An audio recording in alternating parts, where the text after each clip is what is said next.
मरण माझे मरोनी गेले, मरण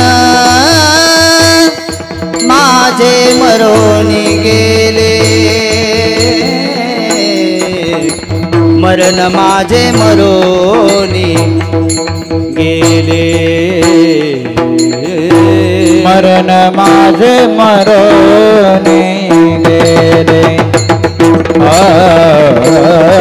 मरण माझे मरोनी गेले, मरण माझे मरोनी गेले, मरण माझे मरोनी गेले, मरण माझे मरोनी गेले, मरण माझे मरोनी गेले, मरण माझे मरोनी गेले, गेले मरण, मरण माझे मरोनी गेले, मरण माझे मरोनी गेले, मरण माझे मरोनी गेले, मरण माझे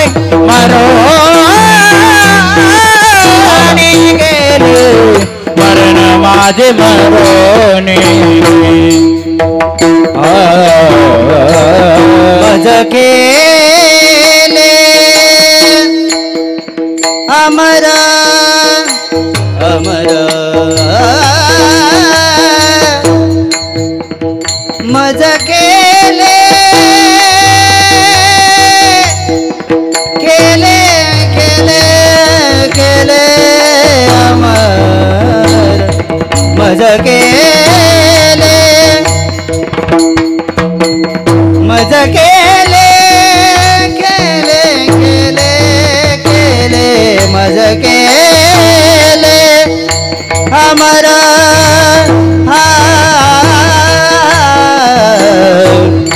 ठाव पुसिले, ठाव पुसिले, बुड पुसिले, ठाव पुसिले, बुड पुसिले, ठाव पुसिले, बुड पुसिले, मज केले अमर, मज केले अमर, मज केले अमर, मज केले अमर,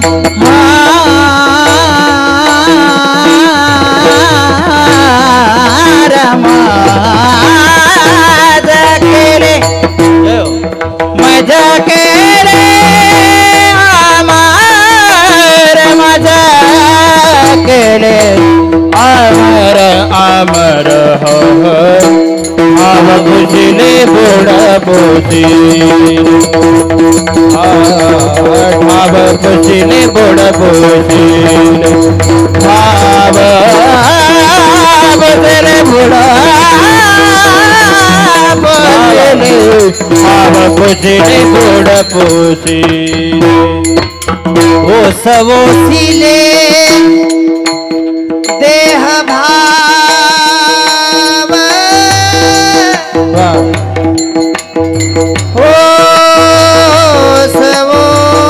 ओसवोसिले, ओसवोसिले आना ओस ओसिले देह भाव, देह भाव, देह भाव, देह भाव, देह भाव, देह भाव, ओ सवसिले देह भाव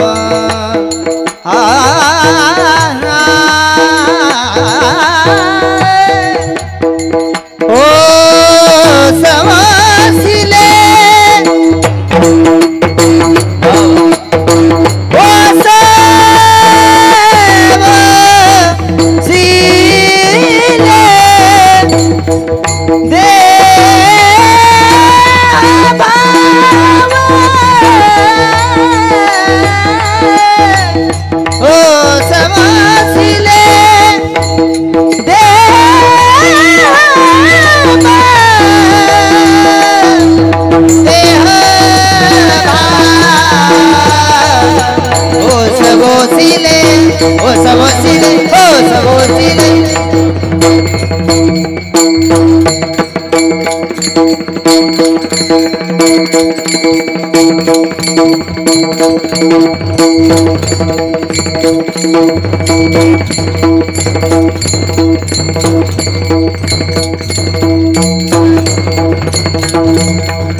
मस्तक पाया बरी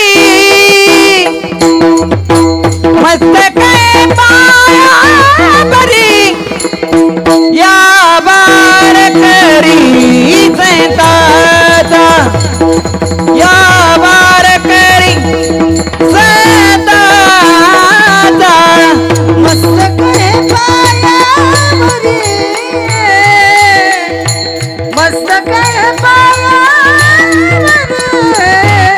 यावार करी संतांच्या यावार करी संतांच्या पंढरीचा देवराया दंडवत तुझे पाया दंडवत तुझे पाया दंडवत तुझे पाया पंढरीचा देवराया दंडवत तुझे पाया दंडवत तुझे पाया दंडवत तुझे पाया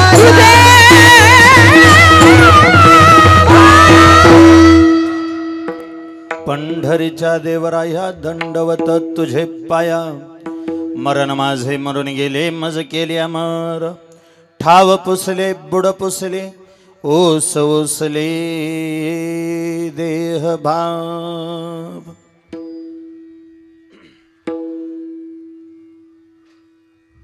प्रस्तुत प्राप्त प्रसंगी कीर्तनरूपी सेवेसाठी निवडलेला अभंग गायलेला अभंग उच्चारलेला अभंग अखंड महाराष्ट्राचा विचार करता अखंड विश्वाचा विचार करता या विश्वातील एक अधिकार संपन्न संत मुळात संत म्हटलं की त्याच्यापुढं विशेषत्वाने अधिकार संपन्न हा शब्द जोडावाच लागत नाही ज्याचा त्याचा अधिकार वेगळा आहे ज्याचं त्याचं अधिष्ठान वेगळं आहे ज्याचं त्याचं कार्यकर्तृत्व वेगळं आहे ज्ञान म्हटलं की ज्ञानोबा आहे शांती म्हटलं की पैठण निवासी शांती ब्रह्म एकनाथ महाराज भक्ती म्हटलं की संत शिरोमणी नामदेवराय आणि वैराग्य म्हटलं की जगद्गुरु तुकोबाराय त्यातही तुम्ही सगळे कॅमेरापासून पुढं बसलेले तुम्ही तेवढे ताट बसा आणि ऐका कोणत्याही संताची उंची मोजायची झाली तर त्या संताला आपल्या काळात आणून त्याची उंची मोजता येत नाही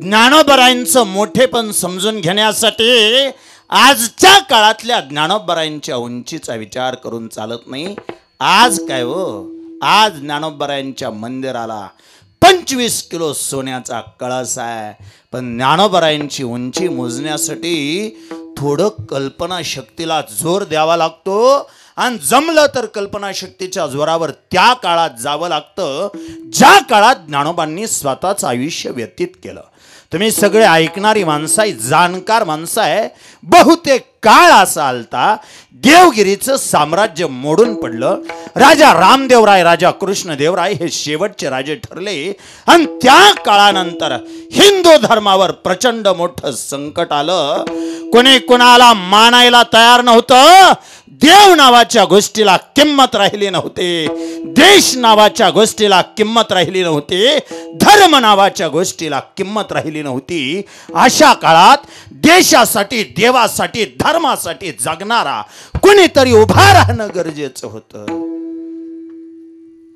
पण वाघमोडे महाराज कोण उभा राहतं आणि कुणाला घेणं देणं आहे उभा राहण्याचं माझीच गाडी माझीच माडीन माझ्याच बायकोची गोल गोल साडी एवढ्यापर्यंत जगणारी आम्ही माणसं एका गुंट्यामध्ये घर बांधलं घराला कंपाऊंड केलं कंपाऊंडला गेट लावलं आणि गेटवर आम्ही बोर्ड लावला आहे कुत्र्यापासून माणसं राहतच नाही तुम्ही तुमच्या घरात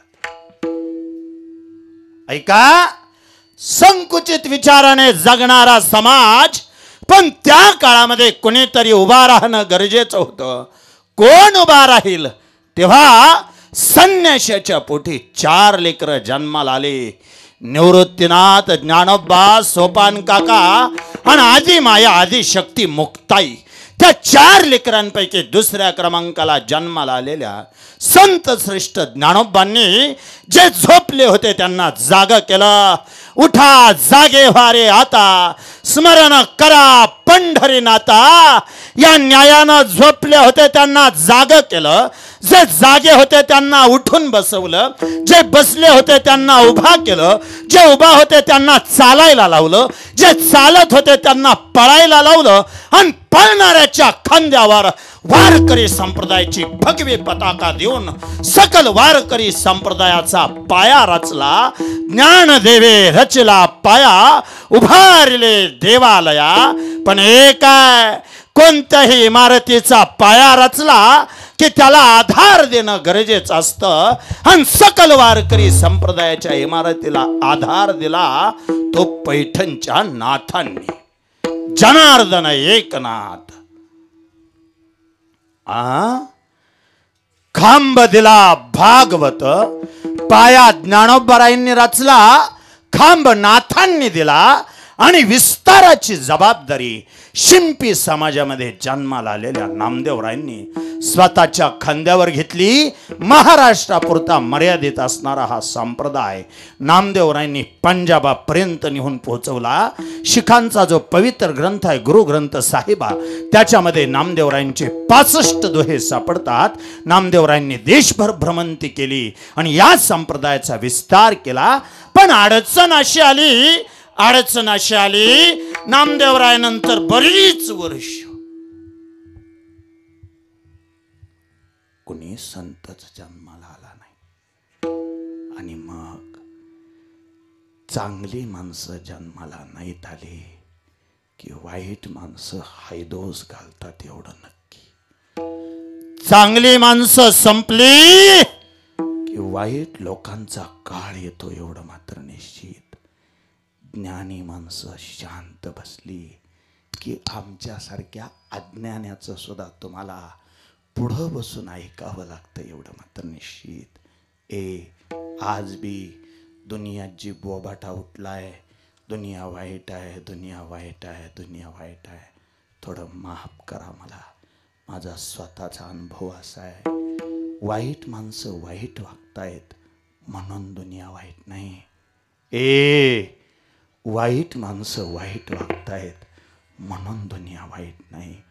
चांगली माणसं आपल्याला काय करायचंय असं म्हणून गप्प बसलेत म्हणून दुनिया वाईट आहे. नाहीतर सोपं सांगू का, मला बाकीच्यांकडून जास्त अपेक्षा नाही. नुसती पांढरे कपडे घालणारी माणसं जरी प्रामाणिक जगली तरी माझा भारत देश महासत्ता होईल. फक्त एक आहे तुम्हाला मान्य करावं लागेल. पांढऱ्या कपड्याचे सुद्धा 2 नियम असतात. कोणते? चोरांनी पांढरे कपडे घालायचे नसतात आणि पांढरे कपडे घालणारांनी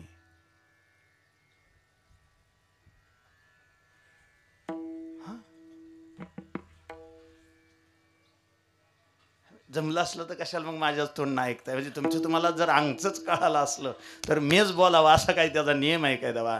सोपं सांगितलं, अगदी आरशासारखं स्वच्छ आहे. चोरांनी पांढरी कपडे घालायचे नसतात आणि पांढरी कपडे घालणारांना चोरी करायची नसते. याच्यामध्ये पुढारी बी येतात आणि वारकरी बी येतात. काय वाईट माणसं वाईट आहेत म्हणून दुनिया वाईट नाही. चांगली माणसं शांत बसली की आपोआप वाईटाचा प्रभाव वाढतो एवढं निश्चित. आणि त्याही काळात तसंच झालं. नामदेवरायानंतर कुणी संत जन्माला आला नाही, पण त्याच काळात या महाराष्ट्राच्या इतिहासाला चालना देणारी, तथा महाराष्ट्राच्या इतिहासात बदल घडवणारी भली मोठी घटना घडली. साल होतं 1645चं. छत्रपती शिवाजीराजांनी 18 पगड जातीची माणसं एकत्र केली आणि रायरेश्वरावर जाऊन स्वतःच्या उजव्या हाताची करंगळी कापली आणि स्वराज्याची शपथ घेतली. स्वराज्य उभा राहिला लागलं. पण त्याच वेळी देहूमध्ये राहणाऱ्या एका महात्म्याच्या एक गोष्ट लक्षात आली. कोणती? स्वराज्य उभा करायचं झालं तर फक्त धार करायच्या जोरावर उभा राहायचं नाही. जेवढ्या ताकदीनं धार करी उभा राहिलेत तेवढ्याच ताकदीनं वारकऱ्यांना उभा राहावं लागेल. हेच आम्हा करणे काम, बीज वाढवावे नाम या न्यायानं मोडून पडलेला वारकरी संप्रदाय पुन्हा उभा केला. सकलांसी येथे आहे अधिकार, कलियुगी उद्धार हरीच्या नामे. किंवा मग वेदांचा तो अर्थ आम्हासीच ठावा, एरांनी वाहवा भार माता. 18 पगड जातीच्या माणसांच्या दारात गेले आणि सगळ्या माणसांना म्हणले, या रे या रे या रे लहान थोर याती भलती. थांबा थांबा बुवा, याती भलती म्हणला काय? म्हणजे कुठल्या बी जातीचा, हो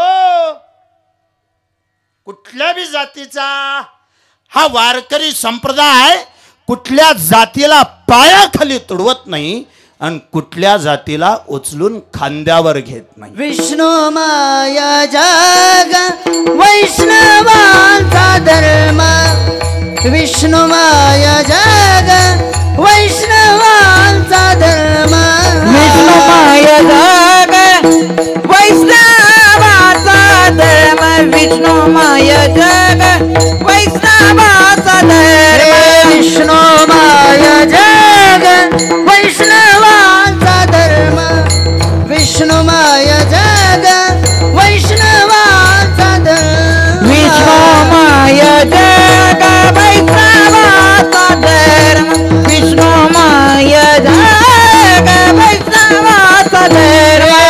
भेदा भेद ब्रह्म अमंगळ, भेदा भेद ब्रह्म अमंगळ. आई काजी तुम्ही भक्त भागवत, आई काजी तुम्ही भक्त भागवत. भेदा भेद भ्रम मंगळ, भेदा भेद भ्रम अमंगळ. आई कागी तुम्ही भक्त भागवत, आई कागी तुम्ही भक्त भागवत.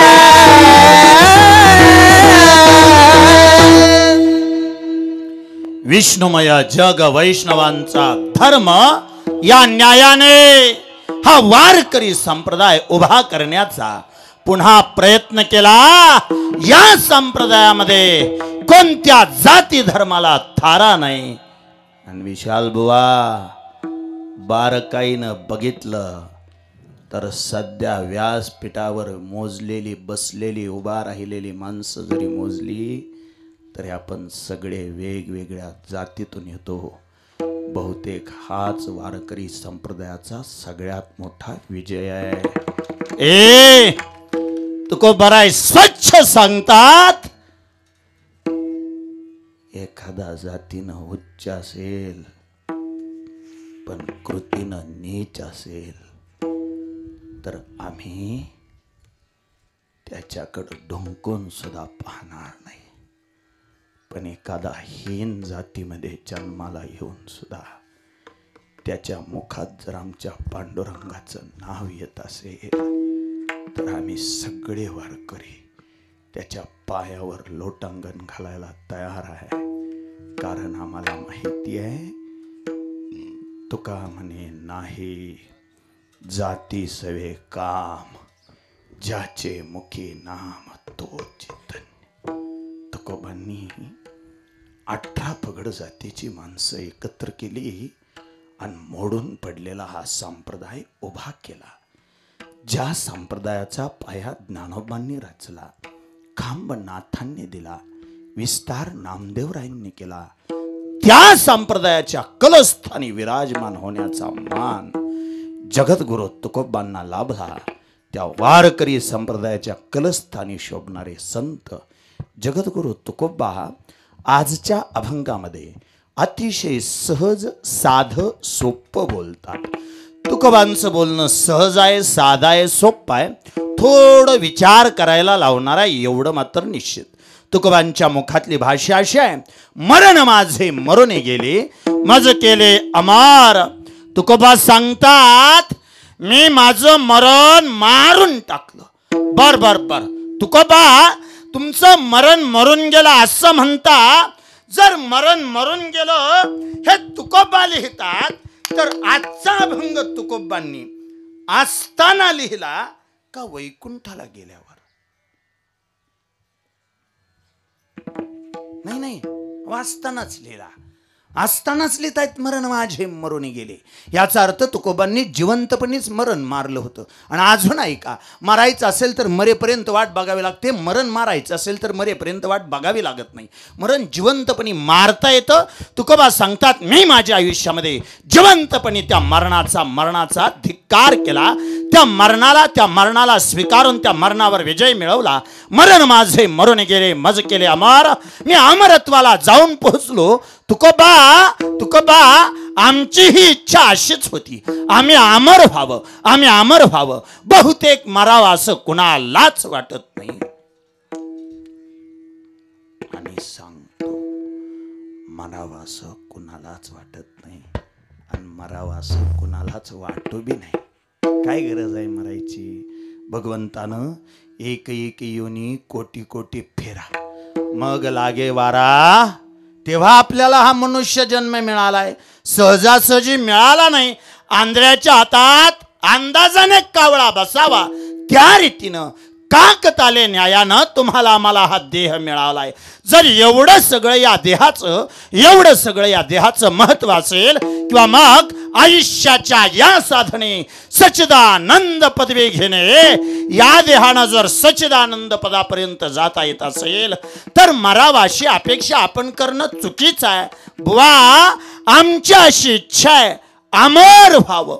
पण झालं असं तुकोबा, त्या लॉकडाऊनच्या काळात आम्ही तुमच्या ग्रंथाची पारायण केली. बहुतेक त्याच्यासाठीच लॉकडाऊन पडला होता, बुवांनी ग्रंथ वाचावेत म्हणून. नाहीतर रोजवर इशारात करून सुद्धा बुवांच्या हाताला ग्रंथ लागत असेल असं नाही. जाणकार शेतकरी गाजार गोड लागावं म्हणून त्याचं पाणी तोडतो. हुशारा असेल त्या मग पहिल्यांदाच शेती करत असेल आणि पुस्तकात बघून रान भिजवत असेल, तर मग ती युट्यूबला हो टाकणार, मग गाजराला पाणी कधी द्यावं ते.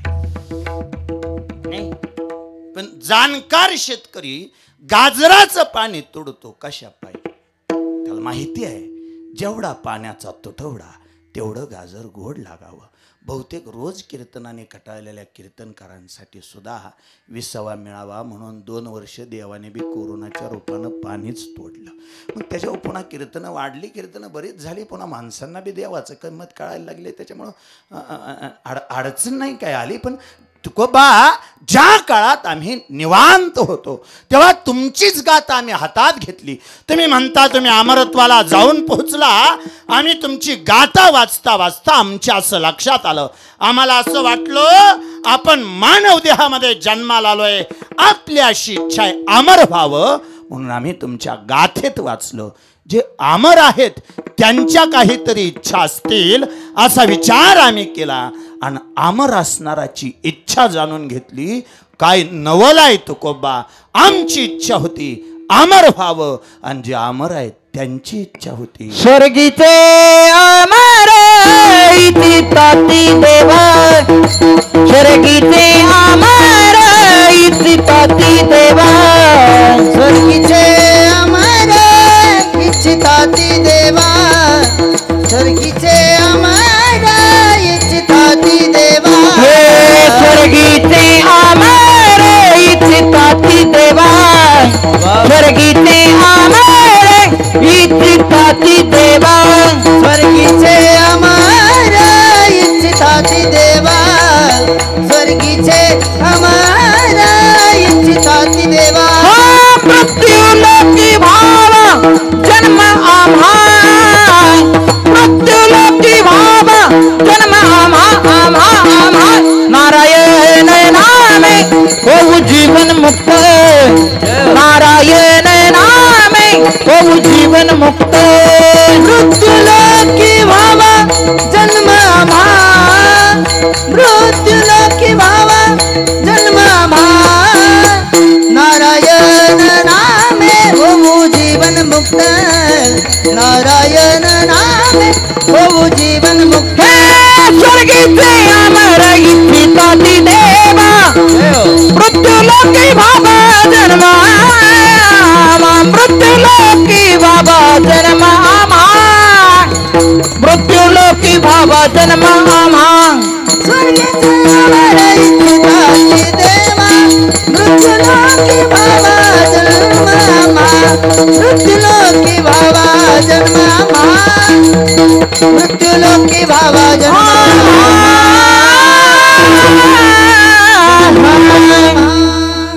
स्वर्गीचे अमर इच्छिताती देवा मृत्यूलोकी व्हावा जन्माम्हा किंवा मग आणखी पुढं जाऊन इहलोकीचा हा देह देव इच्छिताती पाहे धन्य आम्ही जन्मा आलो दास विठोबाचे झालो आणि विठोबाचे दास झालो तेव्हा कळालं त्या अमरत्वापेक्षा जिवंतपणी मिळालेलं अमरत्व श्रेष्ठ आहे. तुकोबा जिवंतपणी अमरत्व मिळवण्यासाठी तुम्ही केलं काय आणि आम्ही स्वच्छ केलं काय. ठाव पुसले बुड पुसले ओस ओसले देहभाव आम्ही आमचा ठाव शोधला आम्ही आमचं मूळ स्वरूप शोधलं. थोडं ताट बसा मी सोपं सांगतो तेवढं करा. उद्या सकाळी झोपेतून उठल्या उठल्या मोबाईलला हात लावायच्या आधी म्हणजे बघा आता ते कधी करावं लागेल त्या तुमचे तुम्ही ठरवा. मोबाईलला हात लावायच्या आधी कारण उठली की तुमची पहिली गडबड आहे काय कारण मोदी साहेबांनी रात्रभर तुम्हाला एखादा महत्त्वाचा मेसेज पाठवलेला असू शकतो किंवा देशावरती प्रचंड मोठं संकट आलंय बहुतेक सगळं सैन्य संपलं आणि अखेरचं सैन्य म्हणून तुम्ही जिवंत आहात म्हणून भारताच्या लष्कर प्रमुखानं तुमच्याशी संपर्क साधलेला असू शकतो. म्हणून तुम्हाला उठल्या उठल्या पहिलं काम काय करावं लागतं मोबाईल हातात घ्यावा लागतो. म्हणून माझी अशी विनंती आहे मी तुम्हाला एक काम सांगतो फक्त ते कधी करा. झोपेतून उठल्या उठल्या मोबाईलला हात लावायच्या आधी एक 5 मिनिटं अंतरुणावर शांत बसा. किती मिनिटं 5 मिनिटं शांत डोळे झाका पिंगू नका शांत डोळे झाका आणि स्वतःच्या मनाला प्रश्न विचारा काय काय मी कोण आहे. ही करम पाटील तू करम पाटील पुन्हा ठेवलेली नाव आहे ही काही तुम्ही येताना सोबत आणली नव्हती. मला आज तुम्ही ज्या नावाने ओळखता ते काय माझ्याबरोबर आलेलं नाव नव्हतं. तुम्ही आम्ही सगळे जन्माला येताना कोणीतरी वेगळं होतो म्हणण्यापेक्षा सोपं आहे का तुम्ही आम्ही सगळे त्या देवाचा अंश होतो. तुम्ही आम्ही सगळे चैतन्य म्हणून जन्माला आलतो. तुम्ही आम्ही सगळे आनंद म्हणून जन्माला आलतो. तुम्ही आम्ही सगळे भगवंत म्हणून जन्माला आलतो. पण का कुणाष्ट शांतपणे स्वतःला विचारा मी कोण आहे. बहुतेक ज्ञानोबा सुद्धा सांगतात आहे मी कोण. करावा विचार. कधीतरी एकदा जन्माला आल्यानंतर मी कोण आहे याचा विचार मी केला पाहिजे. अंतकरणाला विचारा मी कोण आहे. तेव्हा तुम्ही कोण आहात या प्रश्नाचं कोडं उघडेल. तेव्हा तुम्हाला तुमचा ठाव सापडेल. तेव्हा तुम्हाला तुमचं मूळ सापडेल. नाहीतर आणखी सांगतो शांतपणे विचार करा मी कोण आहे. त्यानंतर विचार करा मी त्या देवाचा अंश आहे आणि देवानं माझ्यावर भले मोठे उपकार केले. कोणते. पाठीमागल्या काळात एवढ्या मोठ्या महामारीनंतर सुद्धा देवाने मला जिवंत ठेवलं. आता म्हणू नका कोणाला आणि राग तर अजिबातच येऊ देऊ नका. स्वतःची मनाला एक प्रश्न विचारा. स्वतःलाच विचारा देवाने मला जिवंत ठेवावं एवढा मी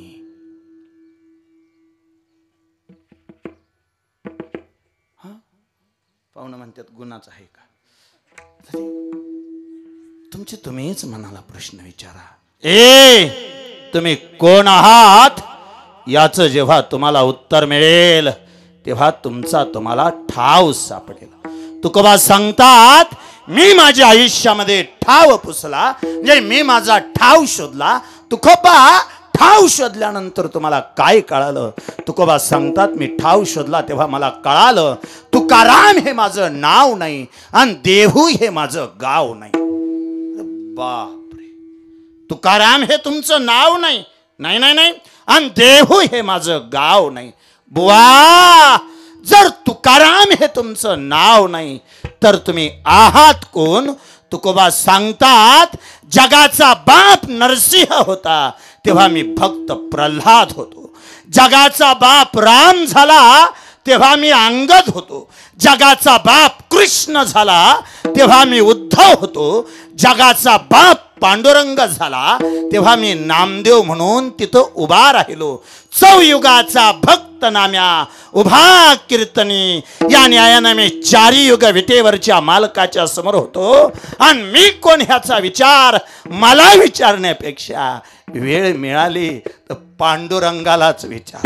पुसने ते पुसा पांडुरंगा, पुसने ते पुसा पांडुरंगा, हे पुसने ते पुसा पांडुरंगा, पुसने ते पुसा पांडुरंगा. मोह तुका माने दिसतो मी कैसा, पुसने ते पुसा, पुसने ते पुसा पांडुरंगा. दिसतो मी कैसा, पुसने ते पुसा, पुसने ते पुसा पांडुरंगा, पुसने ते पुसा पांडु, पुसने ते पुसा पांडुरंगा. तुका म्हणे नोहे दिसतो मी तैसा, पुसने ते पुसा पांडुरंगा. तुकाराम हे माझं नाव नाही, देश वेश नोहे माझा, सहज फिरता आलो आणि देहू हे माझं गाव नाही. बुवा, जर देहू हे तुमचं गाव नाही तर मग तुम्ही आहात नेमके कुठले? तेव्हा उत्तर दिलं, आम्ही वैकुंठवासी आलो याची कारणाशी, बोलले जे ऋषी साच भावे वर्ताया. साधू संतांनी जे सांगून ठेवलं ते वरतून दाखवण्यासाठी आम्ही जन्माला आलो. बार ज्या क्षणाला कळालं आपण वैकुंठात आलोय, त्या क्षणाला काम क्रोध लोभ निमाले ठाईचे अवघी आनंदाची सृष्टी झाली. अगमुडे महाराज तुकोबा सांगतात, ज्या क्षणाला हे कळालं की आपण वैकुंठातून आलोय, त्या क्षणाला कुणी चांगलं बोललं तरी हुरळून जायचा बंद झालो आणि कुणी निंदा केली तरी वाईट वाटायचं बंद झालं. ज्या क्षणाला कळालं आपण वैकुंठातून आलोय, इथं आपलं वास्तव्यच नाही, क्षणभरासाठी आपण पाहुणे म्हणून आलोय. मग क्षणभरासाठी जर आपण पाहुणे म्हणून आलो असेल तर नियम असा आहे, पाहुण्याने पाहुण्यासारखं यावं, पाहुण्यासारखं राहावं आणि एक दिवशी पाहुण्यासारखं सहज निघून जावं. कळालं म्हणे मला आपण या जगामध्ये पाहुणा म्हणून आलोय. ज्या क्षणाला हे कळालं त्या क्षणाला ओसवसले देहभाव, शरीराचे जे सगळे देहभाव होते सगळे ओसरून गेले. आयुष्यात काम होता त्या स्त्रीमधली बाई दिसावी, पण अंतकरण एवढं पवित्र झालतं, बाई दिसली नाही. मला त्या स्त्रीमधली आई दिसली. जाई हो तू माते न करी सायास, आम्ही विष्णुदास तैसे नो हे म्हणून माघारी पाठवली. काम जळून गेला. क्रोध म्हणाल तर शिवबा कासाराच्या बायकोनं अंगावर उकळणारं पाणी ओतलं. रागवलो नाही, चिडलो नाही, उलट निघून आलो. लोभ म्हणाल तर छत्रपती शिवाजीराजांनी 7.5 किलोची सोन्याची परात आणि त्यात 32 किलो सोनं ठेवलं होतं. ज्या दगडावर मी भजनाला बसायचो, ज्या दगडावर मी भजनाला बसायचो त्या दगडावर आणून 39.5 किलो सोनं ठेवलं होतं. हलक्या काळजाच्यांनी आपलं ऐकान हितच सोडून द्या, नाहीतर घरी जास्तोर हिशोब लागायचा नाही. बरेच जण दुसऱ्याला मिळाल्यावर जळत राहतात. त्यांनी काही लय ध्यानातच घेऊन हे आपलं सोडून द्या. 7.5 किलो सोन्याची परात, त्यात 32 किलो सोनं, 39.5 किलो सोनं दगडावर ठेवलं होतं. पण त्या दगडावर सोनं बघून, ज्या दगडावर भजन करायचं त्याच दगडावर सोनं ठेवलं होतं. दगडाकडे बघितलं आणि सांगितलं, त्या दगडाशी बोललो, ज्याचा माझ्याशी संबंध नाही त्याचा तू माझ्याशी संबंध जोडतो, म्हणून आजपासून तुझा माझा संबंध संपला. ऐका, काम जळून गेला, क्रोध जळून गेला, आयुष्यात असलेला लोभ संपून गेला. तुकोबा, एवढं संपण्यासाठी तुम्ही एवढा त्याग केला. पण आम्ही असं ऐकलंय तुमच्याही आयुष्यात बरेच पूर आले हो. आणि पूर प्रत्येक वेळी पाण्याचाच येतो असं काही नाही. कधी कधी वाईट दिवसाचा येतो, कधी कधी दुःखाचा येतो, कधी कधी वेदनांचा येतो. गेल्या वर्षी या परिवाराला सोडून या परिवाराचं अस्तित्व निघून गेलं. या परिवारातून राम, लक्ष्मण ह्या लेकरांचे, कैलास या लेकरांचे आजोबा निघून गेले. शेवटी 2 वर्षापूर्वी घडलेली ती घटना आजही लेकरांच्या डोळ्याला पाणी आणते. बहुतेक लेकरांच्या डोळ्याला पाणी येतं, याचा अर्थ असा आहे त्यावेळी त्यांच्याही घरामध्ये दुःखाचा पूरच आला होता. फक्त लक्षात ठेवा गड्या, जाहीर आहे का, कोणताही पूर असला तरी ओसरतो हे मात्र निश्चित. पैशाचा असला तरी ओसरतो, संपत्तीचा असला तरी ओसरतो, पदाचा असला तरी ओसरतो. ज्या गड्यांच्या तारका मिळत नव्हत्या त्यांनी सध्या धोतराव स्वस्तिक काढले, ते धोतर आंतरपाठ म्हणून आता लग्नात वापरते.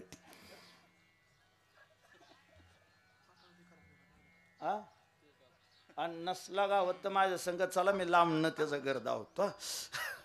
ऐका, स्वच्छ आहे. जसा पूर चांगल्या दिवसाचा येतो तसाच पूर वाईट दिवसांचा सुद्धा येतो. पूर आला म्हणून खचून जाऊ नका. तुकोबा, तुम्ही असा आधांतरी बोलला तर आम्हाला कळायचं नाही. आम्ही तुमचं आयुष्य नीट बघितलं. बाळूबुवा, तुकोबांचं आयुष्य जर नीट बघायचं झालं तर 4 कोपरे तुकोबांच्या आयुष्याचे बघावे लागतात. कोणकोणते? संसारी तुकोबा, साधक तुकोबा, सिद्ध तुकोबा आणि संत तुकोबा. तुम्ही ऐका, मी परत एकदा 4 कोपरे सांगतो. संसारी तुकोबा, साधक तुकोबा, सिद्ध तुकोबा आणि संत तुकोबा. हे 4 कोपरे बघितले की मग तुकोबांची उंची लक्षात येते. तुकोबा, तुमच्याही आयुष्यात पूर आलाच की हो. लोकांनी कौतुक केलं काय तुमचं? नाही राव, आम्हाला माहिती आहे, आम्ही तुमच्या चरित्रात वाचलंय. तुकोबा, तुम्ही भजन करायचा म्हणून तुम्हाला गाढवावर बसून धिंड काढली, तोंडाला काळं फासलं. आणि वाईट ह्या गोष्टीचं वाटतं, त्याही वेळी लोकांना भजनाचाच त्रास होता. आणि आज बी लोकांना भजनाचाच त्रास आहे. पाटील सर, गावात काकडा सुरू असताना 4-2 माणसं तिथं काकडा करणाऱ्यांपाशी आली आणि त्यांना म्हणली, त्या वरच्या भोंग्याचा आवाज काय म्हणली सुग्रीव दादा? वरच्या भोंग्याचा आवाज कमी करा म्हणे, कमी करा, आम्हाला त्रास होतो. ज्यांना भोंग्याच्या आवाजाचा त्रास होतो ते म्हातारं डीजे पुढं मांडे हलवत होत.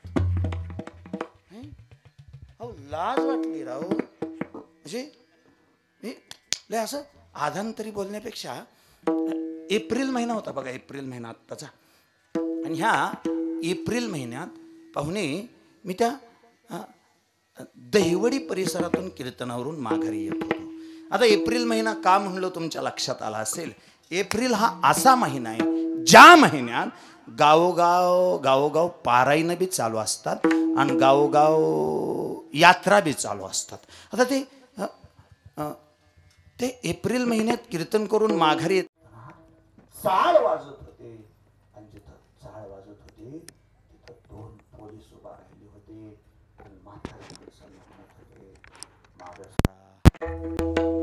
सरा, माग सरा. क्षणभर गाडीची काच वर घेतली आणि अंतकरणाला वाईट वाटलं. काय वेळ आली राव महाराष्ट्रावर, जिथं चाळ वाजतायत तिथं म्हणावं लागतंय माग सरा, माग सरा, माग सरा. आणि जिथं टाळ वाजतायत तिथं आम्हाला रोज म्हणावं लागतंय काय काय म्हणावं लागतंय, पुढं सरा, पुढं सरा. वाईट वाटलं. तुकोबा, लोकांनी तुम्हाला त्रास दिलाय. तुमच्याही आयुष्यामध्ये प्रचंड मोठा महापूर आला होता. सांगा तुम्ही त्या महापुरात राहिला कसे? लोकांना तुमच्या भजनाचा त्रास झाला.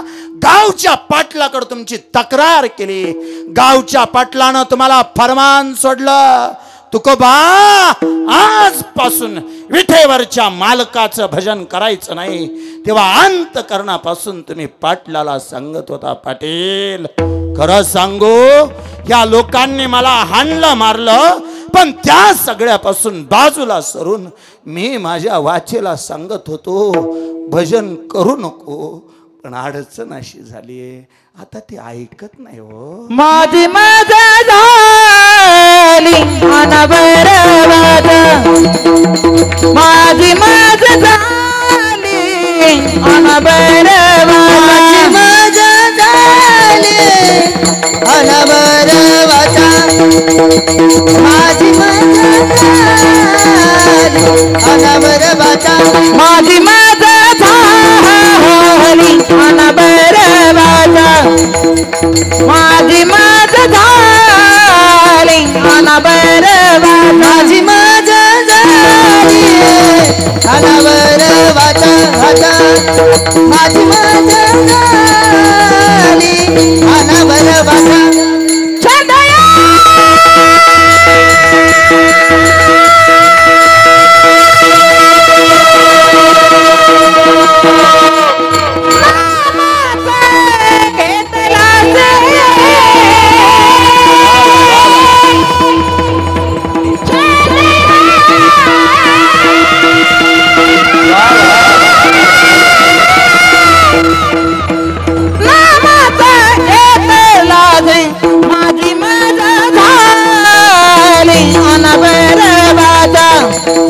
माझी माझा झाली अनबरवाद,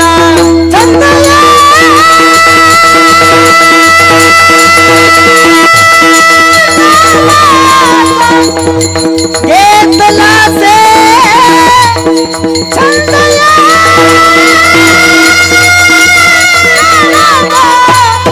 घेतला से माझी माझा अनबरवाचा, माझी माझा अनबरवाचा.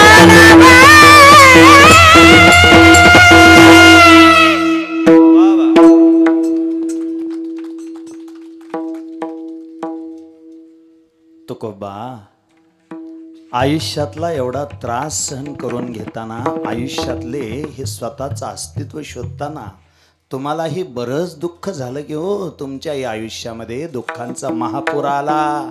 त्यावेळी तुम्ही केलं काय? तुकोबा सांगतात, आला होता गेला पुर, दरीला धीर जीवनी. मी माझ्या आयुष्यामध्ये धीर धरून राहिलो. आणि वेळ ऐका, ज्यावेळी आयुष्यात वाईट गोष्टींचा पूर येतो तेव्हा धीर धरूनच राहावं लागतं, धीर धरून राहावं लागतं. बर, एवढं सगळं केलं कशासाठी? तुकोबा सांगतात, मला माझं सत्य स्वरूप शोधायचं होतं म्हणून मी एवढा त्रास सहन केला. मिळालं? हो मिळालं ना. तुका म्हणे बुनादीचे झाले साचे, साचे म्हणजे सत्य, झाले साचे उजवणे. मला माझं सत्य स्वरूप मिळालं. ते सत्य स्वरूप मिळण्यासाठी मी धीर धरून राहिलो. मी माझा ठाव शोधला, मी माझं मूळ शोधलं. आणि एकदा ठाव मिळाला, मूळ मिळालं, माझी अवस्था अशी झाली, मरण माझे मरून गेले, माझं केले अमार काहीसा या अर्थाचा. चार चरणाचा अतिशय गोड अतिशय समर्पक आजच्या सेवेला साजेसा असणारा अभंग काहीसा या अर्थाचा अभंग सेवेला घेण्या पाठीमागचा परिहार नाम सेवेचं कारण. माझ्या पाठीमाग जो बोर्ड लावलाय त्याच्यावरून सहज अंदाज येत असेल. कैलासवाशी म्हणा, वैकुंठवाशी म्हणा अथवा स्वर्गवाशी म्हणा, आदरणीय बापूराव रघुनाथ रुपनवर, बापूराव एकनाथ रुपनवर. नाना म्हणायचे का बहुतेक सगळे? नाना म्हणायचे. पत्नीचं नाव जनाबाई, एक मुलगा नाव जगन्नाथ, सुनबाईचं नाव हिराबाई. 3 नातू. सगळ्यात थोरले कैलासराव आणि त्यानंतर 2 राम लक्ष्मण. बहुतेक माळशिरस तालुक्याच्या पश्चिम भागामध्ये ह्या जोडगोळीला ओळखत नाही असं कोणीच नाही. मग महाराज पश्चिम भागाचीच मर्यादा का घातली? अख्ख्या महाराष्ट्रभर ज्यांचे अतिशय चांगले संबंध आहेत हे राम लक्ष्मण. विशालबुवा ह्या दोघांच्या जन्माचं एक खूप मोठा पर्वकाळ मानून त्याच दिवशी आदरणीय नानांनी स्वतःच्या गळ्यामध्ये माळ घातली. बर, परिवर्तन म्हणजे तरी नेमकं काय असतं? ज्या दिवशी माळ घातली त्या दिवशी हा देह पांडुरंगाला समर्पित केला. हे हे हे हे माळ म्हणजे विटेवरच्या मालकाच्या नावानं गळ्यात घातलेलं मंगळसूत्र आहे. या देहावर ठेवलेलं हे तुळशीपत्र आहे. आजपासून हा देह पांडुरंगाला समर्पित केला. या भावनेनं आदरणीय नानांनी माळ घातली आणि आयुष्यामध्ये एवढा बदल करून घेतला. पंढरीश पांडुरंग परमात्म्याची वारी केली. त्या वारी सहित सबंध आयुष्य प्रामाणिकपणाने निष्ठेने वारकरी संप्रदायाला प्रमाण मानून जगले. महाराज नानांना माहिती होतं जगण्यासाठी खर्चावं लागतं. नीट आहे का? जगण्यासाठी खर्चावं लागतं, खर्च करण्यासाठी कमवावं लागतं. बर, नुसतं मोकळ्या हाताने यायचं, मोकळ्याच हाताने जायचं ह्या विचारानं तुम्ही निराश होणार असाल, निष्क्रिय होणार असाल तर हा वारकरी संप्रदाय कोणाला निष्क्रिय करत नाही, निराश करत नाही. कसा निराश करत नाही? तुम्ही कसं एका ठिकाणी असं म्हणलाय, काय ठेविले अनंते तैसेची राहावे, चित्ती असू द्यावे समाधान. पण लगेच पुढं जोडून सांगितलंय काय? वाहिल्या उद्वेग दुःखची केवळ भोगणे ते फळ संचिताचे. ऐका, जगण्यासाठी खर्चावं लागतं, खर्च करण्यासाठी कमवावं लागतं. पण आदरणीय नानांनी कमवत असताना कमवावं कसं याचाही आदर्श घालून दिला. सांगा म्हणे महाराज, कमवावं नेमकं कसं? जोडणी धन उत्तम व्यवहार, जोडणी धन उत्तम व्यवहार, जोडणी धन उत्तम व्यवहार, जोडणी धन उत्तम व्यवहार, जोडणी धन उत्तम व्यवहार, जोडणी धन उत्तम व्यवहार, जोडणी धन उत्तम व्यवहार, जोडणी धन उत्तम व्यवहार. हे भूताचा विचार वेचकारी, भूताचा विचार वेचकारी, उदास विचार वेचकारी, उदास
दास विचारे वेच करी उत्तमची गती तो एक पावेल उत्तम भोगील जीव खाणी. ऐका गड्या, एक आदर्श संस्कार ज्यांनी घालून दिले त्या आदरणीय नानांचं गेल्या 2 वर्षापूर्वी देहावसान झालं. सबंध परिवार कळवळला. नातवंडांवरती प्रचंड प्रेम करणारा आजा क्षणार्धात दिसायचा बंद झाला. अजून बी राम लक्ष्मणच्या डोळ्याला सहज पाणी येतं. फेटा बांधताना मला माहिती सांगत होते. आणि शेवटी इथं मी जेव्हा दर्शन घेत होतो तेव्हा इथपर्यंत माझ्याबरोबर आले. आणि मी व्यासपीठावर येताना शेवटचं वाक्य मला सांगितलं, महाराज लय प्रेम होतं त्यांचं आमच्यावर. ऐका, पण कितीही प्रेम असलं तरी ज्ञानोबा एकदा सांगतात, देहाच्या गावा आलिया जन्म मृत्यूची या सोहळिया ना म्हणून हे धनंजया जया परे. देह नावाच्या गावाला तुम्ही आला आणि तुम्ही जन्माला स्वीकार दिला की तुम्हाला मृत्यू नाकारायचा अधिकार शिल्लक राहत नाही. असं आधांतरी बोलण्यापेक्षा आणखी सोपं बोलतो विशाल बुवा. मुळात तुमच्या माझ्या आयुष्याला 4 प्रकारचं दुःख. किती? 4 प्रकारचं दुःख आहे. जन्माचं, मरणाचं, जरा आणि व्याधी. आता हे जन्माचं दुःख सांगता येईल, मरणाचं दुःख सांगता येईल. जरा म्हणजे वार्धक्याचं दुःख आहे. कुणी असू द्या, ज्यानं तारुण्याचं दुःख सहन केलं त्याला वार्धक्याचं दुःख सोसावं लागतं. आणि त्यानंतरचं दुःख व्याधी म्हणून सांगितलं. व्याधी हो, काही व्याधी शारीरिक असतात, काही व्याधी मानसिक असतात. व्याधी हा शब्द जर जास्त जड होत असेल तर आणखी सोपा करून सांगतो विशाल बुवा. काही आजार शरीराला होतात आणि काही आजार मनाला होतात. मी आधांतरी बोलण्यापेक्षा पाठीमागल्या काही दिवसापूर्वी WHO त्याचा long form world health organisation, जागतिक आरोग्य संघटना. त्या जागतिक आरोग्य संघटनेने एक निष्कर्ष काढला आणि त्या निष्कर्षात त्यांनी असा निष्कर्ष दिला, म्हणे भारतातले 95% लोक सध्या आजारी आहेत. किती म्हणला बुवा? किती? भारतातले 95% लोक सध्या आजारी आहेत. आणि हो, त्यांनी त्याच्या पुढं आणखी एक वाक्य लिहिलं, पण ह्यातले खूप कमी शरीराने आजारी आहेत, बहुतेक जास्त लोक मनाने आजारी आहेत. आणि हे मनाचा आजार पण नानांच्या पिढीला नव्हतं. ही बाबा बसलेत ना, ही शेवटची पिढी, ज्या पिढीला मनाचं जास्त आजार पण नव्हतं. वस्तू कमी होत्या पण सुखात राहायची माणसं. इथनं अशी मोठमोठाले गाठोडी डोक्यावर घेऊन नात्यापुत्यापर्यंत चालत जायची, पण सुखात असायची. आताच्यासारखं नव्हतं. का बरं? वस्तू कमी होत्या, सुख जास्त होतं. कारण त्या काळात माणसं माणसावर जळत नव्हती. त्यावेळी माणसं स्वतःच्या पोटासाठी पळत होती. फरक एवढाच झाला, जुन्या काळात माणसं पोटासाठीच पळत होती. आणि दुर्योधन पाटील सर, आजही माणसं पोटासाठीच पळतायत. थोडा फरक पडला. जुन्या काळात पोट भरण्यासाठी पळत होती आणि सध्या पहाट पोट कमी करण्यासाठी पळतायत.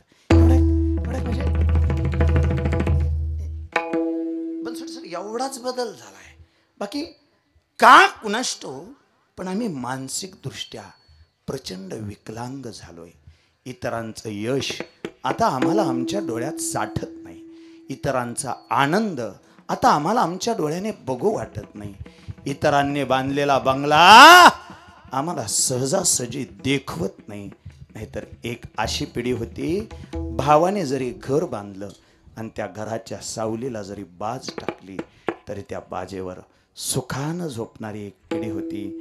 कारण त्यावेळी माणसं एकमेकाचं यश बघून जळत नव्हती. बहुतेक त्यावेळी माणसांना एकमेकाचं बघवत नाही नावाचा घाणेरडा आजार झाला नव्हता. मी स्वच्छ बोलतो गड्या. व्याधी मनाची असू शकते, व्याधी देहाची असू शकते. मनाच्या व्याधीवर उपाय करण्यासाठी तुम्हाला ग्रंथ किंवा संत या दोघांचाच आधार घ्यावा लागेल. त्याच्याशिवाय माणसाची मानसिकता स्थिर होत नाही. महाराज हे बोलता कशासाठी? मला 4 दुःख तुमच्या समोर मांडायची होती. पहिलं दुःख होतं जन्माचं, मृत्यूचं, जऱ्याचं आणि व्याधीचं. त्यातलं मरणाचं जे दुःख आहे, त्या मरणाच्या दुःखाबद्दल बोलत असताना बहुतेक तुमची आमची अवस्था अशी, किंवा तुम्हाला आम्हाला आजपर्यंत जे माहिती आहे ते ज्ञान असं, मरण म्हणजे नेमकं काय? ज्या क्षणाला देहाचा आणि आत्म्याचा संबंध संपला तो क्षण म्हणजे मरण आहे. ज्या क्षणाला देहाने आत्म्याचा त्याग केला, त्या दोघांमध्ये फारकत झाली, तो क्षण म्हणजे मरण आहे. आणि बहुतेक हे मरण तुकोबांनी स्वतःच्या जिवंतपणी अनुभवलं होतं. जर जिवंतपणी अनुभवलं नसतं तर म्हणले नसते मरणा हाती सुटली काया, विचारे या निश्चय. बुवा जिवंतपणे अनुभवलं हो. संसारातला रस कमी झाला. थोरले बंधू सावजी संन्यासाला निघून गेले. ओल्होबांनी संसार तुकोबांच्या ताब्यात दिला. पण कळालं येरती माईके दुःखाची जनती, नाही आदी नाही अंती, अवसानी ही सगळी संपत्ती म्हणजे एखादी गाडी घेऊन फिरून घमेंड करणाऱ्यांनी थोडं ऐकून जा. सगळी संपत्ती म्हणजे 527 एकर जमिनीचे मालक. ज्या काळात सोनं 1.5 रुपया तोळं, त्या काळात 65 लाख रुपयाच्या संपत्तीचे मालक जगद्गुरु तुकोबा. थोडं ऐकून जा. ही सगळी संपत्ती माझ्या आधी मला उपयोगाला आली नाही आणि अंत काळाला माझ्या उपयोगाला येणार नाही. मग मी आयुष्यामध्ये असं काहीतरी कमवीन जे अंत काळाला माझ्या उपयोगाला येईन. असं म्हणून जाळो आणि संसार बैसलो अंगणी. दुष्काळामध्ये होती नव्हती तेवढी सगळी संपत्ती समाजाला दान करून टाकली. 25 गाड्या कर्जाच्या वह्या इंद्रायणीच्या डोहामध्ये नेऊन बुडवल्या. एकांतात राहायला लागले. हळूहळू साधक अवस्थेतून सिद्ध अवस्थेला जाऊन पोहोचले. आता तुकोबा अभंग लिहायला लागले. पण एक अभंग लिहिताना बी तुम्हाला मला वाटतं तेवढं सोपं नव्हतं ते. सुचलं म्हणून रचलं एवढ्या सोप्या कविता नव्हत्या त्या. बहुतेक जुन्या माणसांना माहिती आहे. ज्ञानेश्वरी जशी ज्ञानोबरायांनी सांगितली, लिहिण्याचं काम सच्चिदानंद बाबांनी केलं. तंतोतंत तसंच पाटील साहेब बिचुकले पाहुणे गाथा सुद्धा तुकोबांनी सांगितली. मग लिहायचं काम संताजी महाराज जगणारे करायचे. आणि व्हायचं असं, एखादा अभंग तुकोबांना स्फुरला की तुकोबा अभंग म्हणून दाखवायचे.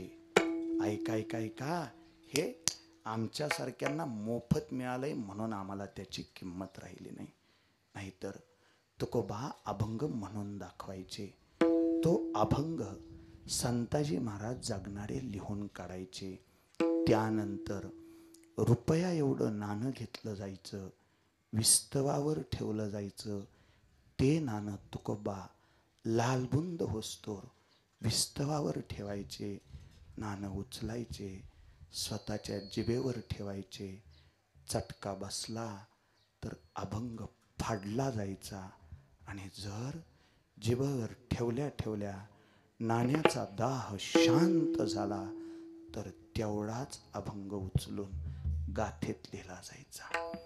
4092 अभंग आम्हाला मिळाले, सोपे मिळाले. ते अभंग गायल्यानंतर आमच्यासारख्या पाप्यांच्या घरातल्या चुली पेटतात. हे त्या अभंगाचे आमच्यावर असणारे उपकार आहेत. 4092 अभंग सहज मिळाले. पण तेवढे अभंग लिहिण्यासाठी जिभेला किती चटके बसले याचा बहुतेक कोणी अंदाजही बांधला नाही आणि कोणी त्याची नोंदही ठेवली नाही. जर एखाद्याने त्याची नोंद ठेवली असती तर कीर्तनात अभंग सोडून चित्रपटातली गाणी गायची आमची इच्छाच झाली नसती. सोप्पं सांगतो ते तेवढ्या त्यागातून तयार झालं. आता एकटे राहायचे, एकटे बोलायचे. बहुतेक तुकोबांना एकांत आवडायला लागला. आणि सांगतो बाळूबुवा, ज्या दिवशी माणसाला लोकांत सोडून एकांत आवडायला लागतो तेव्हा माणूस शहाणा झाला म्हणायचं.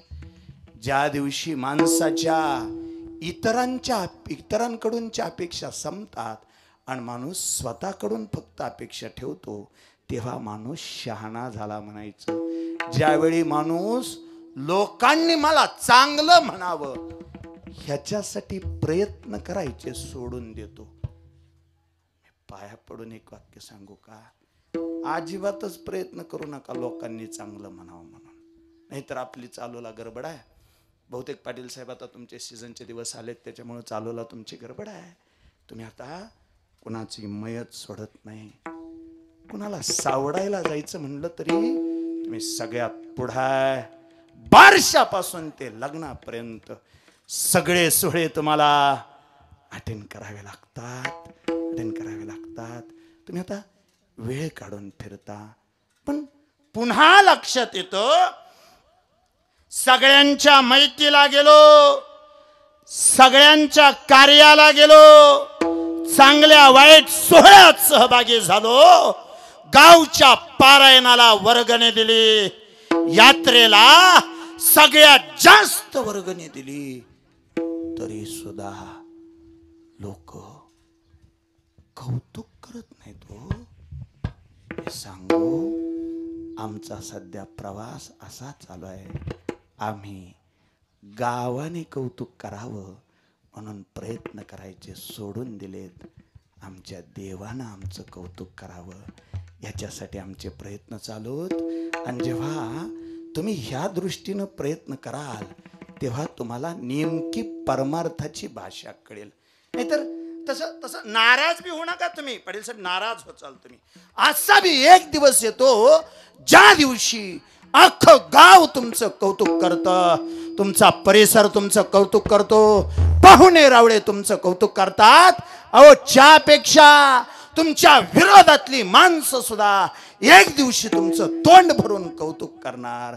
फक्त अडचण अशी आहे, ज्या दिवशी सगळे तुमचं कौतुक करणार त्या दिवशी आपल्या नाकात कापूस असणार.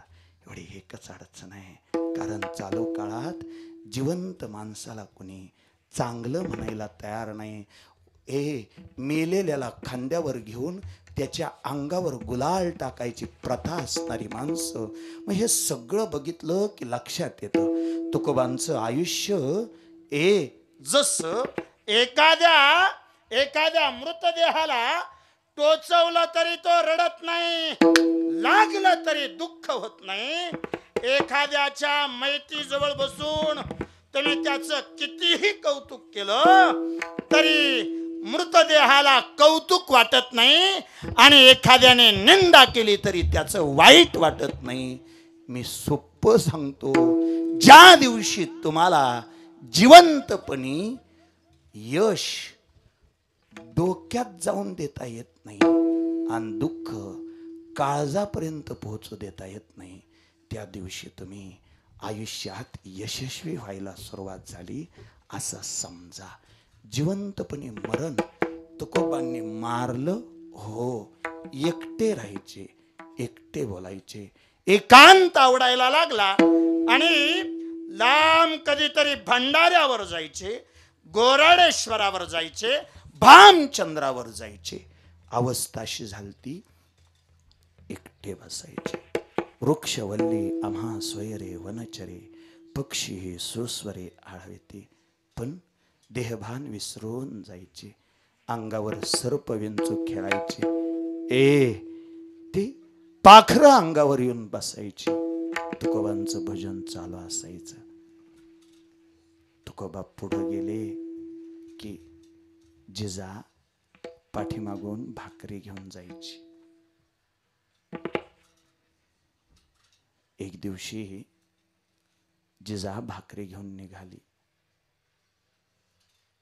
कुणाला विचारावं कुठं गेलेत म्हणून? कुणी सांगत नव्हतं. एके ठिकाणी 3 वाटा फुटायच्या. भामचंद्र, भंडारा, गोराडेश्वर तिथपर्यंत येऊन उभा राहायची. काय त्या पावलाचं सामर्थ्य असेल कुणास. ज्या वाटेनं तुकोबा जायचे त्या वाटेची माती सुद्धा विठ्ठल विठ्ठल विठ्ठल म्हणायची. जिजाने ती माती कानाला लावायची. जिथं आवाज येईल त्या दिशेनं निघून जायचं. एक दिवशी तुकोबांपर्यंत पोहोचली आणि जे बघितलं ते बघितल्यावर डोळ्यातून खळकन पाणी आलं. तुकोबांच्या अंगावर सर्प विंचू खेळत होते, समोर वाघ सिंह बसले होते आणि जिजाने ते बघितलं. काळजात धस झालं.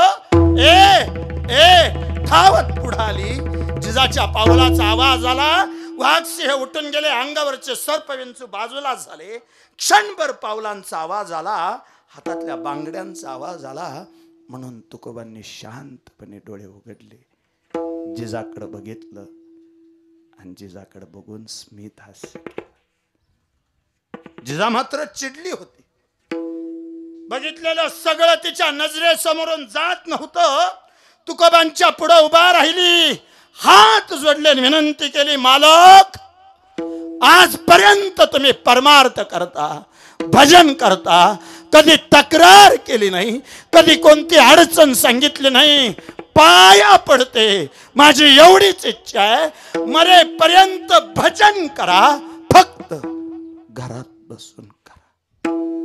आता मी पोचले होते तेव्हा तुमच्या अंगावर सर्प विंचू खेळत होते, तुमच्या समोर वाघ सिंह बसले होते. मालक, यातल्या एखाद्या जनावरानं तुम्हाला धोका दिला आणि यातल्या एखाद्या जनावरानं धोका देऊन तुमचा जीव घेतला तर आम्ही कुणाकडे बघायचं? नाही बघता येत. माणसं मरून गेल्यावर कुणाकडे बघायचं? राम, लक्ष्मण, कैलास ह्या तिन्ही पोरांनी आता नाना म्हणून हाक मारायची झाली. कुणाला मारतील? एकदा काही जागा रिकाम्या झाल्या की पुन्हा भरता येत नाही. माणसं एकदा पाखरासारखी निघून गेली की पुन्हा त्यांच्या जागी कुणाला ठेवता येत नाही. आज सुद्धा नाना ज्या जागेवर बसायचे त्या जागेवर बसायचं सहजासहजी कुणाचं धाडस. अजून सुद्धा कानावर हाक नेमका आम्ही बघावं कुणाकड. तेव्हा तुकोबांनी शांतपणे जिजाच्या प्रश्नाचं उत्तर दिलं. जिजे, कुणाकडं बघावं ह्याचं उत्तर सांगतो. एकतर माणूस निघून गेल्यानंतर ज्या ऐवजी कुणाकडंच बघता येत नसतं, हे त्रिकालाबाधित सत्य आहे. आणि या वाघ सिंहाबद्दल जर बोलत असशील तर ऐक जिजा, माझ्या विटेवरच्या मालकानं 84 लक्ष जनावर तयार केली. त्यातली 83,99,999 जनावर कधीच कुणाला धोका देत नाहीत. चुकून त्याच्याकडून एकच जनावर असं तयार झालंय जे कुणालाही धोका देऊ शकतं. त्या जनावराचं नाव आहे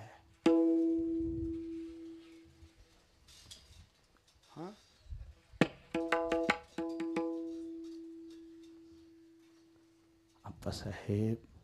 चुकून भगवंताकडून एक जनावर जन्माला घातलं गेलंय.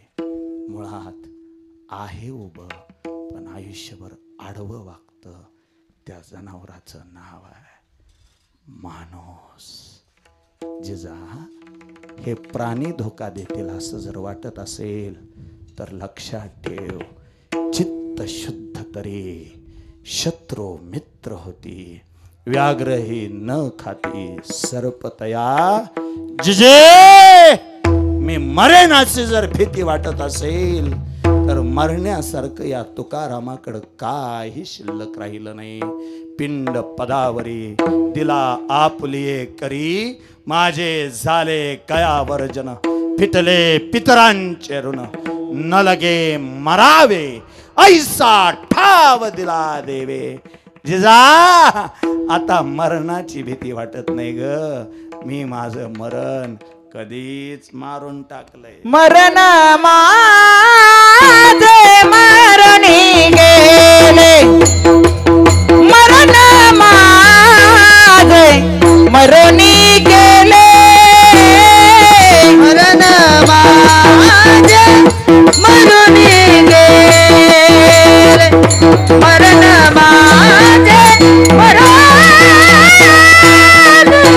मरण माझे मरणी गेले, बाबा देव. मरण माझे मरणी गेले, मरण माझे मरुनी गेले, मरण माझे मरुनी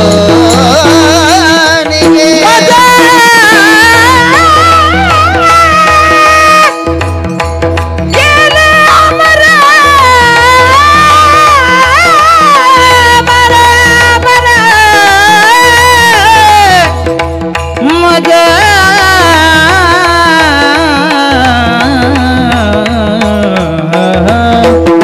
गेले अमर, अमर, अमर, मग अमर, अमर, अमर, मजा केले, अमर ठाव पुशिले, पुढ पुसिले, ठाव पुसिले, पुढ पुसिले.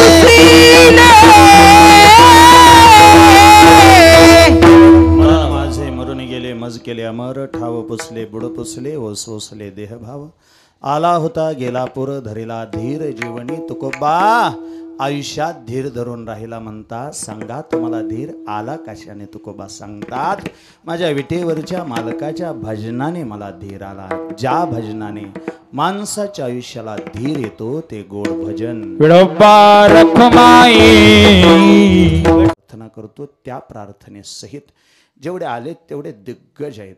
मृदंग क्षेत्रातली आपल्या परिसरातली 2 दिग्गज नावं, माझे परममित्र हरिभक्तपरायण विशालजी महाराज जाधव तथा परममित्र हरिभक्तपरायण गणेशजी महाराज देवकुळे, दोघांचंही मनापासून आभार मानतो. दोघांच्या चरणावरती नम्रतापूर्वक नतमस्तक होतो. गायन क्षेत्रातली 2 दिग्गज नावं, हरिभक्तपरायण माऊली महाराज पळकर तथा हरिभक्तपरायण बाळकृष्णजी महाराज जाधव महाराज, दोघांच्याही चरणावरती नतमस्तक होतो. दोन्ही काय म्हणू रे,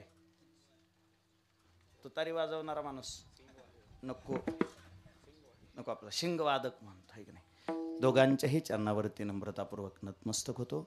चोपदार, तुमचं मनापासून आभार मानतो. सदर कार्यक्रमासाठी ज्यांनी अतिशय गोड साऊंड सिस्टम लावली, माने पाहुणे, मनापासून तुमचा आभार मानतो. विनेकरी बाबा, तुमच्या चरणावर नम्रतापूर्वक नतमस्तक होतो. ते लहान लहान लेकरं कीर्तनामध्ये टाळ घेऊन उभा राहिलेत. असे जवळपास 100 लेकरं माझ्याकडे शिक्षण घेत आहेत. वारकरी शिक्षण, शालेय शिक्षण याच्यासहित त्या लेकरांना आयुष्य जगण्याच्या बऱ्याच गोष्टी शिकवण्याचा एक प्रामाणिक प्रयत्न करतोय. त्या लेकरांच्या चरणावरती नम्रतापूर्वक नतमस्तक होतो. आता अशी बी की त्या लेकरांमध्ये एखादं लेकरू असं असेल म्हणण्यापेक्षा आहे ज्याला आई नाही बाप नाही, पण आईबाप नसणाऱ्यांची जाहिरात करायची, त्यांच्या काळजाला हात लावून समाजाकडून 4 रुपये उखळायचे ह्या हेतूनं मी ती संस्था चालू केली नाही. आजपर्यंत कीर्तनात उभा राहून कधी संस्थेच्या नावे रुपया मागितलं नाही आणि मरेपर्यंत मागायचंच नाही. या शुद्ध हेतूनं ती संस्था चालू आहे. आला कधी संस्थेवर तर रिकाम्या हाताने या. माझा पंढरीश पांडुरंग परमात्म्यावरती प्रचंड विश्वास आहे. जोपर्यंत तो भाय तोपर्यंत बहुतेक लेकरांना काही कमी पडायचं नाही असा माझा विश्वास आहे. त्या लेकरांच्या चरणावरती नम्रतापूर्वक नतमस्तक होतो. आपल्या परिसरातले दोन्ही मोठे यूट्यूब चॅनल ओम साई क्रिएशन, दादा तुमचं मनापासून आभार मानतो, तथा बाळूमामाचा हरिजागर. बरोबर आहे ना? बरोबर आहे ना नाव? हां, ह्या दोन्ही यूट्यूब चॅनलवाल्यांचं मनापासून आभार मानतो. आणि मुळात आता चालूला यूट्यूबवालेच सांभाळावे लागतील हा, कीर्तनकारांना सुद्धा काय कधी अंगलुटील सांगता येत नाही. अतिशय मनापासून त्यांचा आभार मानतो. सर्वांचा आभार मानून राम लक्ष्मण तुमच्याशी शेवटचं एक वाक्य बोलतो आणि संपवतो कीर्तन. तुम्हा दोघांमुळं आज परिसरातली सगळी मंडळी इथे येऊन उपस्थित राहिलेत. नानांच्या पवित्र स्मृतीला उजाळा देण्याचं हे काम करीत असताना समाजसेवेचा वारसा अंतकरणामध्ये घेऊन तुम्ही दोघं सोबत निघालाय. असेच अखेरच्या श्वासापर्यंत समाजाच्या हितासाठी, समाजाच्या कल्याणासाठी प्रयत्न करा. नानांचा आशीर्वाद सदैव तुमच्या सोबत आहे हे आश्वासन तथा एक विनंती त्या पंढरीश पांडुरंग परमात्म्याला करतो. आणि शेवटचं एक वाक्य शिल्लक राहिलं. तुकोबा एवढं सगळं केलं ते केलं कशासाठी? तुकोबा म्हणतात काही नाही, माझं सत्य स्वरूप मला कळावं म्हणून मी प्रयत्न केले. तुका मने बोनातीचे, तुका मने बोनातीचे, तुका मने बुनादीचे, तुका मने बुनादी. झाले साचे बुधबने, झाले साचे बुधबने, ठाव पुशिले बुड पुशिले, ओस वसले दे. झाले साचे उजबने, झाले साचे उजबने, ठाव पुसिले बुड पुसिले, ओस ओसिले. ज्ञानेश्वर माऊली ज्ञानराज माऊली ज्ञानेश्वर माऊली ज्ञानराज माऊली. तुकाराम तुकाराम तुकाराम तुकाराम.